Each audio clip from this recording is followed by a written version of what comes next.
विद्यार्थियों, आज हम बीए भाग प्रथम एवं बीए भाग तृतीय दोनों का ही जो प्रथम प्रश्न पत्र है, आर्थिक विचारों का इतिहास का अध्ययन करेंगे। आज हम ये नया पेपर का प्रथम जो अध्याय है वो प्रारंभ करने जा रहे हैं। तो उसके अंतर्गत प्राचीन काल से ही हमने देखा है कि मनुष्य विभिन्न सामाजिक एवं आर्थिक समस्याओं से घिरा हुआ रहा है। इन समस्याओं से छुटकारा पाने के लिए वह सदैव ही चिंतन करता रहा है। मनुष्य के चिंतन के दो पहलू रहे हैं, एक तो भौतिक एवं दूसरा मानसिक। मानव विकास का इतिहास इस बात को स्पष्ट करता है कि प्रत्येक युग में कुछ विचारक यानी थिंकर्स ऐसे हुए हैं जिन्होंने भौतिक एवं मानसिक समस्याओं के निदान के लिए अपना जीवन अर्पित कर दिया था। भले ही उस समय की समस्याएं वर्तमान समय से भिन्न थी। मानव इतिहास के प्रारंभ में जिन आर्थिक समस्याओं के बारे में चिंतन किया गया, वह चिंतन प्रारंभिक और अव्यवस्थित था, परंतु परिस्थितियों में परिवर्तन के साथ साथ चिंतन में भी प्रौढ़ता आती चली गई। आर्थिक समस्याओं का जो जन्म है वो मनुष्य के जन्म के साथ ही शुरू हो चुका था। उसी समय से मनुष्य अपने बल, बुद्धि तथा विवेक से इन समस्याओं से संघर्ष करने लगा था। अनादि काल से लेकर के वर्तमान युग तक मनुष्य के सामने एक महत्वपूर्ण समस्या आती रही है और वह है आवश्यकताओं की तुलना में साधनों का सीमित होना। जैसा कि हमने चयन की समस्या के अंतर्गत भी पढ़ा है कि अर्थशास्त्र की प्रमुख समस्या वो है चयन करने की समस्या है कि हमारी आवश्यकताएं तो अनंत है और हमारे संसाधन सीमित है। प्राचीन समय में भी व्यक्ति इस समस्या को सुलझाता रहा है और आज भी वह इसे सुलझा रहा है। सुलझाने का तरीके प्रारंभ में अलग थे और वर्तमान में अलग है। तो मनुष्य ने जब जन्म लिया होगा तो हम केवल कल्पना कर सकते हैं कि वह एकाकी जीवन व्यतीत करता होगा। धीरे धीरे जब जनसंख्या बढ़ी और एक व्यक्ति दूसरे व्यक्ति के संपर्क में आने लगा तो आपस में एक दूसरे ने अपनी समस्या और कठिनाई की बातें की और मिलजुल कर उनको हल करने की बात सोची। धीरे धीरे जो बिखरा हुआ समाज था या बिखरा हुआ व्यक्ति जो था वो एक समाज के रूप में, एक राज्य के रूप में संगठित हुआ और संगठित होने के बाद में उसने सोचा कि अपनी आजीविका की प्रत्येक वस्तु स्वयं ही पैदा करता आ रहा हूँ तो इससे मुझे असुविधा होती है। तो धीरे धीरे व्यक्ति ये अनुभव करने लगा कि उसे वही काम करना चाहिए जो वो अच्छे ढंग से कर सकता है और उस काम को दूसरों पर छोड़ देना चाहिए। उसकी इसी मनोवृत्ति के कारण श्रम विभाजन और विनिमय का जन्म हुआ। ज्यों-ज्यों समाज विकास की ओर अग्रसर होता गया वैसे वैसे आवश्यकताएं बढ़ने लगी और उनकी पूर्ति के लिए अनेक आर्थिक क्रियाओं ने जन्म लिया। वस्तु विनिमय की कठिनाई को दूर करने के लिए मुद्रा का निर्माण हुआ। कालांतर में वही मुद्रा जो है वस्तु विनिमय का माध्यम बन गई। इस मुद्रा के जन्म से अनेक समस्याओं का हल हुआ है, वहीं अनेक नई नई समस्याएं भी पैदा होने लगी है। तो नई समस्याओं ने मनुष्य को नई दिशा में सोचने के लिए प्रेरित किया। आर्थिक विचारों की जगह नवीन विचारों ने जन्म ले लिया और पुरानी समस्याओं के स्थान पर नई समस्याएं उत्पन्न होने लगी, जिनके समाधान के परिणाम स्वरूप ही अर्थशास्त्र का विकास हुआ। अब अर्थशास्त्र का विकास किस प्रकार से हुआ? तो अर्थशास्त्र का जो स्वरूप आज हमारे सामने है वो दीर्घकाल से चल रहे चिंतन का परिणाम है। जिस रूप में हम आज अर्थशास्त्र का अध्ययन कर रहे हैं वह प्राचीन अर्थशास्त्र से भिन्न है। आर्थिक एवं राजनीतिक परिस्थितियों में परिवर्तन के कारण अर्थशास्त्र में भी परिवर्तन आया है और एक स्वतंत्र अर्थव्यवस्था वाले देश की तुलना में समाजवादी और साम्यवादी देशों में अर्थशास्त्र की भूमिका अलग हो गई है। तो इसके क्षेत्र में भी परिवर्तन आया है। तो अर्थशास्त्र के विकास को हम 5 अलग अलग भागों में या अवस्थाओं में बांट सकते हैं, जिसमें सबसे पहली अवस्था है ये अर्थशास्त्र एक परंपरा के रूप में रहा था। इस अवस्था में मानव समाज लगभग जंगली अवस्था में अपना जीवन निर्वाह कर रहा था और यह अवस्था परंपरागत ज्ञान की अवस्था थी, अतः अर्थशास्त्र भी परंपराओं का निर्वाह करता हुआ आगे बढ़ रहा था। फिर आई दूसरी अवस्था। इस अवस्था में कुछ परिमार्जित थी, जैसे समाज और कबीलों में परंपरागत ज्ञान की जगह अर्थशास्त्र में धर्म का समावेश होने लगा। अर्थ के स्थान पर धर्म को अधिक महत्व दिया जाने लगा, जिससे व्यक्ति की प्रवृत्ति धर्माचरण के प्रति अधिक झुकने लगी। परंतु इसका मतलब ये नहीं था कि व्यक्ति धन के प्रति विमुख हो गया था। धर्म पालन में सहायक के रूप में अर्थोपार्जन को भी महत्व दिया जाने लगा था। इस अवस्था में अर्थतंत्र जो है वो स्वतंत्र रूप में चिंतन का विषय नहीं बन पाया था, परंतु अर्थ का संबंध धर्म के साथ अवश्य जुड़ गया था। फिर आई तीसरी अवस्था। इस अवस्था में अर्थशास्त्र का संबंध धर्म से हटकर के अब राजनीति के में स्थापित हो गया था। यह राज्यों के विकास का युग माना जाता है। राज्य धीरे धीरे संगठित और विकसित होने लगे थे। परंपरागत व सामाजिक अर्थव्यवस्था राज्यों की नीति का अंग बन गई थी। इस संदर्भ में प्लेटो, अरस्तु और कौटिल्य के आर्थिक विचार राज्य व्यवस्था से प्रभावित होकर लिखे गए थे। जब राज्यों का विकास हो रहा था, जब आर्थिक चिंतकों ने व्यक्ति की अपेक्षा राज्य के बारे में अधिक सोचना प्रारंभ कर दिया था। धीरे धीरे आर्थिक जो समस्याएं थी उसका केंद्र बिंदु एक व्यक्ति न होकर राज्य हो गया। यही कारण रहा कि लंबे समय तक अर्थशास्त्र को राजनीतिक अर्थव्यवस्था के नाम से पुकारा जाने लगा। इसके पश्चात आई चौथी अवस्था। इस अवस्था में पहुंचते पहुंचते अर्थशास्त्र राजनीति शास्त्र की शाखा न रह करके एक आत्मनिर्भर और स्वतंत्र वृक्ष के रूप में उभर कर हमारे सामने आया। यूरोप के अनेक देशों में स्वतंत्र आर्थिक चिंतन को बढ़ावा मिलने लगा। यहाँ तक कि इस अवस्था में वणिकवाद और प्रकृतिवाद का भी जन्म हो गया था। और फिर आती है पांचवी अवस्था। अर्थशास्त्र के विकास की पांचवी अवस्था का जो प्रारंभ है वो 18वीं शताब्दी में माना जाता है। इस अवस्था में अर्थशास्त्र का स्वरूप जो है वो वैज्ञानिक होने लगा था और 1776 में एडम स्मिथ ने, जिन्हें अर्थशास्त्र का जनक कहा जाता है, ने अपनी पुस्तक वेल्थ ऑफ नेशंस का प्रकाशन किया था। इस पुस्तक में यह पुस्तक जो है अर्थशास्त्र की प्रथम प्रारंभिक पुस्तक थी। इस प्रकार से 1776 अर्थशास्त्र के जन्म तथा अर्थशास्त्र के वैज्ञानिक शिलान्यास का वर्ष माना जाता है। भले ही इससे पहले पांचवी अवस्था में आने तक अनेक विचारकों व दार्शनिकों ने आर्थिक समस्याओं के बारे में गहन चिंतन किया था, परंतु एडम स्मिथ ही एकमात्र ऐसा चिंतक था जिसने पूरे विश्व में अर्थ दर्शन की ज्योति को प्रज्वलित करने के लिए पुस्तक का प्रकाशन किया। एडम स्मिथ के विचारों के परिणाम स्वरूप अर्थशास्त्र नए मार्ग पर अग्रसर हुआ और वह क्रम आज भी जारी है। तो 1776 से लेकर के और वर्तमान तक अर्थशास्त्र की प्रगति का मूल्यांकन करें तो हमें पता चलता है कि इतने कम समय में अर्थशास्त्र ने अभूतपूर्व प्रगति की है। प्रगति के इस तीव्र चक्र में अर्थशास्त्र ने नई नई दिशाओं की खोज की। उसने विज्ञान का स्वरूप प्राप्त किया और विज्ञान के अंतर्गत ही उसे वास्तविक तथा आदर्श विज्ञान के रूप में प्रतिष्ठित किया गया। अर्थशास्त्र अपने विकास के क्रम में कभी धन का शास्त्र रहा तो कभी मानव कल्याण का शास्त्र। कालांतर में इसने और प्रगति कर ली। आज यह अंततः आवश्यकताओं व सीमित साधनों के बीच चलने वाले द्वंद्व का अध्ययन करने लगा है। मनुष्य इसी समस्या के बीच फंसा हुआ है। उसके सामने चुनाव की समस्या है, तो अर्थशास्त्र उसे चुनाव करने में सहायता प्रदान करने लगा है।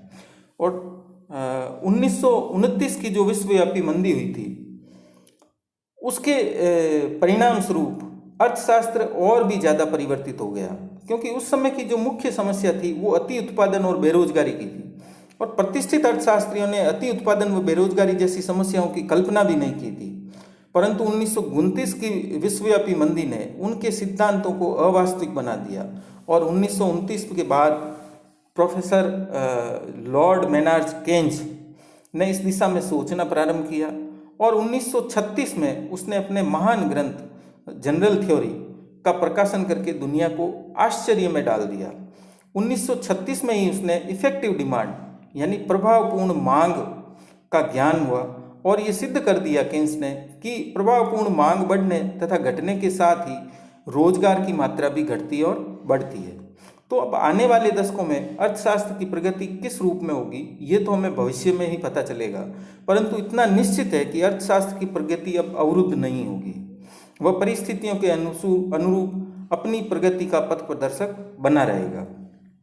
प्राचीन काल से आज तक अर्थशास्त्र की दो मूल धारणाएं रही है। एक तो रही एक मुक्त अर्थशास्त्र की धारणा और दूसरी नियंत्रित अर्थशास्त्र की धारणा। इन दोनों विचारधाराओं का विभिन्न समयों पर जो है बोलबाला रहा है, और किंतु इन दोनों ही विचारधाराओं का एक ही उद्देश्य रहा है कि मानव समाज का अधिकतम कल्याण करना। तो इस प्रकार से अर्थशास्त्र का विकास प्रारंभ से लेकर के जब मनुष्य जो है अपना जीवन निर्वाह परंपरागत तरीकों से कर रहा था, वहाँ से लेकर के और वर्तमान युग तक हुआ है और आगे भी निरंतर चलता रहेगा। तो आर्थिक विचारों का जो इतिहास है, इसके महत्व के बारे में और विभिन्न विद्वानों ने, है ना, विभिन्न अर्थशास्त्रियों ने अपनी अलग अलग परिभाषाएं दी है, अपने चिंतन ऐतिहासिक आर्थिक विवरणों व चिंतनों का अध्ययन किया है और उसके आधार पर इसकी व्याख्या करते हुए विभिन्न परिभाषाएं दी है, जिनको हम लेंगे यहाँ पर। सबसे पहली लेंगे हम प्रोफेसर LH हनी की परिभाषा। इन्होंने कहा है कि आर्थिक विचारों का इतिहास आर्थिक विचारों के विकास का आलोचनात्मक विवरण है, जो उनके उद्गम, पारस्परिक संबंधों तथा उनकी अभिव्यक्ति के संबंध में शोध करता है। यानी हमें ये बताता है कि प्राचीन जो इतिहास है हमारा, उसमें आर्थिक विचार किस प्रकार से थे, उसमें कौन कौन सी कमियां थी, उनका उद्गम क्या था, और अभिव्यक्ति के संबंध में शोध जो है वो करता है, रिसर्च करता है कि पुरानी अर्थव्यवस्थाएं किस प्रकार से संचालित होती थी। दूसरी परिभाषा हम लेते हैं JF बेल की। It is a study of the heritage left by the writers on economic subject. यानी आर्थिक विचारों का इतिहास आर्थिक विषयों के लेखकों के द्वारा विरासत में दिए गए विचारों का अध्ययन है।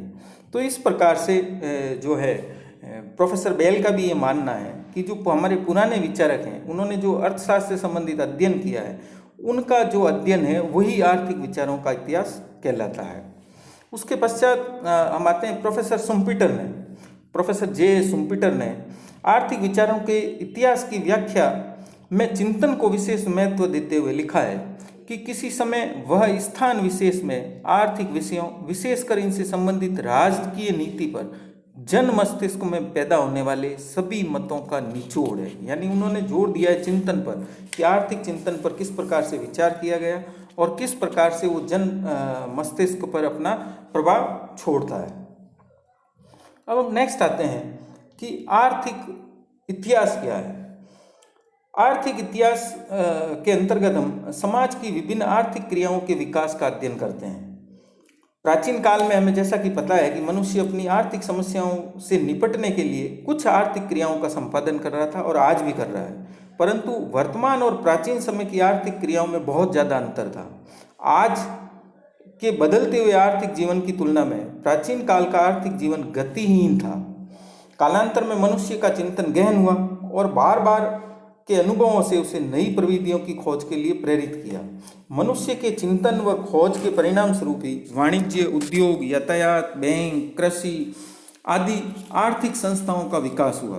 तो कुल मिलाकर के जो भौतिक संस्कृति या सभ्यता का विकास हुआ, इसी भौतिक सभ्यता के विकास का अध्ययन हम आर्थिक इतिहास या औद्योगिक इतिहास की विषय सामग्री के अंतर्गत करते हैं। आर्थिक जो इतिहास है वो आर्थिक विचारों के इतिहास से बिल्कुल भिन्न है। आर्थिक इतिहास किसी समाज की आर्थिक क्रियाओं का अध्ययन करता है, जबकि आर्थिक विचारों का इतिहास समाज में विकसित होने वाले आर्थिक विचारों का अध्ययन करता है। देखिए महत्वपूर्ण अंतर है कि आर्थिक इतिहास किसी समाज की आर्थिक क्रियाओं का अध्ययन करता है, जबकि आर्थिक विचारों का इतिहास समाज में विकसित होने वाले आर्थिक विचारों का अध्ययन करता है। तो आर्थिक विचारों के आलोचनात्मक अध्ययन के लिए विभिन्न देशों के आर्थिक इतिहास का तुलनात्मक अध्ययन करना आवश्यक होता है। नेक्स्ट पे हम आते हैं अर्थशास्त्र का इतिहास। अर्थशास्त्र के इतिहास में हम जो है अर्थ विज्ञान का अध्ययन करते हैं। यह आर्थिक विचारों के इतिहास के अध्ययन का एक अंग है।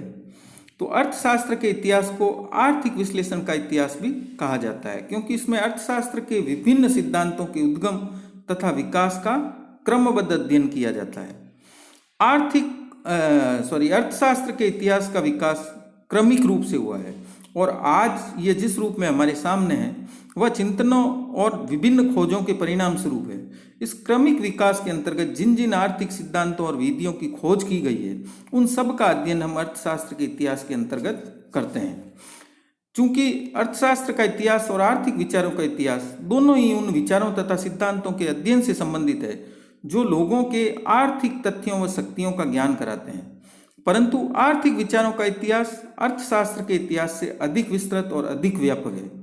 आर्थिक विचारों का इतिहास प्रारंभ से लेकर के अंत तक आर्थिक विचारों के विकास का अध्ययन करता है, जबकि अर्थशास्त्र का इतिहास अर्थशास्त्र के विकास के पश्चात ही घटनाओं का विवरण प्रस्तुत करता है।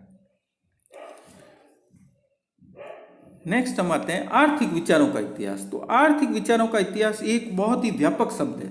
इसे प्रारंभ से लेकर के अंत तक के आर्थिक विचारों का अध्ययन हम करते हैं। तो आर्थिक विचारों के इतिहास का अध्ययन करने से हमें ये पता चलता है कि समय समय पर आर्थिक विचारों में परिवर्तन आते रहे हैं और ये विचार निरंतर ही विकसित होते रहे हैं।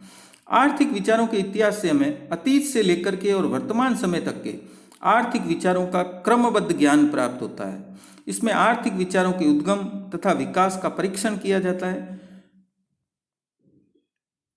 इस प्रकार से हम कह सकते हैं कि जो आर्थिक विचारों का इतिहास है वो अति प्राचीन है तथा इसका जन्म मानव जाति के उद्गम के साथ ही हुआ था। अब हम आते हैं कि इन आर्थिक विचारों के इतिहास का हमारे लिए क्या महत्व है, क्योंकि भौतिकवाद की ललक ज्यों ज्यों बढ़ती जा रही है वैसे वैसे आर्थिक समस्याएं अधिक जटिल होती जा रही है। प्राचीन काल की उत्पादन प्रणाली की अपेक्षा वर्तमान समय की उत्पादन प्रणाली काफी अलग हो चुकी है। प्राचीन काल के आर्थिक चिंतन की अपेक्षा वर्तमान का आर्थिक चिंतन भी बदल चुका है। तो हम आर्थिक विचारों के इतिहास का अध्ययन करके ये जानकारी प्राप्त कर सकते हैं कि भिन्न भिन्न समय में अलग अलग आर्थिक विचारों का तत्कालीन आर्थिक परिस्थितियों पर क्या प्रभाव पड़ा था। इस प्रकार आर्थिक विचारों का इतिहास हमें सामाजिक आर्थिक परिस्थितियों को समझने में सहायता करता है। इसके अध्ययन से हम भूल का सुधार भी कर सकते हैं कि प्राचीन काल में किस प्रकार की भूल की गई थी, जिसको सुधार करके और हम ज़्यादा आर्थिक विकास प्राप्त कर सकते हैं। वर्तमान समय में आर्थिक विचारों के इतिहास का महत्व और ज़्यादा बढ़ जाता है। तो इसका विचार जो है या आर्थिक विचारों के इतिहास का जो महत्व है वो विभिन्न बिंदुओं के रूप में हम प्रकट कर सकते हैं, जिसमें पहला बिंदु है कि हमें विचारों के विकास का स्पष्टीकरण होता है। इससे हमें इस बात की जानकारी मिलती है कि विभिन्न समय में विभिन्न समाज में के बीच में किस प्रकार की आर्थिक समस्याएं थी और समस्याओं को हल करने के लिए किस प्रकार आर्थिक विचारों का विकास हुआ। इसके अध्ययन से हमें यह भी पता चलता है कि व्यक्ति के विचारों में प्रारंभ से लेकर आज तक किस प्रकार से एक रूपता बनी हुई है। प्रत्येक युग में नए नए विचारों ने जन्म लिया और उन विचारों का जन्म कुछ विशेष परिस्थितियों से प्रभावित होकर ही हुआ था। तो आर्थिक विचारों के विकास में इस बात की भी हमें जानकारी मिलती है कि समय समय पर जो नए विचारों ने जन्म लिया उनमें प्राचीन विचारों का कितना समावेश हुआ। तो विचारों का क्रम परंपरागत रूप से निरंतर जारी रहा, परंतु उनके प्रस्तुतिकरण में नवीनता आती गई। किसी युग के आर्थिक विचारों का अध्ययन करने से तत्कालीन आर्थिक नीतियों व संगठनों के बारे में भी हमें जानकारी मिलती है। दूसरा इसका महत्व है कि अर्थशास्त्र की प्रकृति और क्षेत्र को हम समझ सकते हैं। इसके अध्ययन से हमें यह भी पता चलता है कि अर्थशास्त्र का संबंध अन्य विज्ञानों के साथ किस प्रकार का है। प्राचीन काल के अर्थशास्त्रियों ने अर्थशास्त्र को कला के रूप में स्वीकार किया था, परंतु वर्तमान अर्थशास्त्री इसे वास्तविक विज्ञान के रूप में स्वीकार करते हैं। तो अर्थशास्त्र की प्रकृति से संबंधित विचारों में यह परिवर्तन किस प्रकार से हुआ, इसका उत्तर हमें आर्थिक विचारों के इतिहास को पढ़ने से ही प्राप्त हो सकता है। नेक्स्ट फिर है कि जो प्रामाणिक सामाजिक विज्ञान के रूप में हम इसके अध्ययन करके पता कर सकते हैं। मनुष्य जो है एक सामाजिक प्राणी होने के नाते विभिन्न क्रियाएं करता है। उन सब के पीछे उसका प्रमुख जो उद्देश्य है वो रहता है अपनी आजीविका को चलाना। तो कुल मिलाकर के व्यक्ति सामाजिक, राजनीतिक, धार्मिक और जो आर्थिक क्रियाएं करता है वो सब उसकी आजीविका को चलाने से संबंधित होती है। तो इस प्रकार इन मिश्रित क्रियाओं के बीच अर्थशास्त्र के अस्तित्व का पता लगाना बहुत ही कठिन हो जाता है। अन्य सामाजिक विज्ञानों के समूह के बीच अर्थशास्त्र के अस्तित्व का पता कैसे लगाया जाए, है ना। तो इस संदर्भ में प्रोफेसर हेने ने आर्थिक विचारों का उल्लेख किया, आवश्यक रूप से किया है और लिखा है कि आर्थिक विचारों के इतिहास के अध्ययन से अन्य सामाजिक विज्ञानों जैसे न्याय शास्त्र है, नीति शास्त्र है, समाज शास्त्र है, राजनीति शास्त्र है, इनके बीच अर्थशास्त्र का हमें सही सही ज्ञान प्राप्त हो सकता है। और इसका संबंध व्यक्ति के उन प्रयत्नों से भी है जो वह अपने सहयोगियों के साथ जीविका प्राप्त करने के लिए करता रहा है। तो सामाजिक विज्ञान होने के नाते इसका संबंध उस विज्ञान से भी है जो व्यक्ति की आजीविका या आवश्यकता पूर्ति की विधि को हमें बताता है। तो प्राचीन चिंतकों के अगर अनुसार हम कहें तो शुद्ध आर्थिक विचार मिल सकते हैं, किंतु जिन व्यक्तियों के वे विचार थे उन्होंने इस प्रकार का भेद इसमें नहीं किया था। फिर नेक्स्ट है कि आर्थिक सिद्धांतों को समझने के लिए भी हमें आर्थिक विचारों के इतिहास को पढ़ना चाहिए।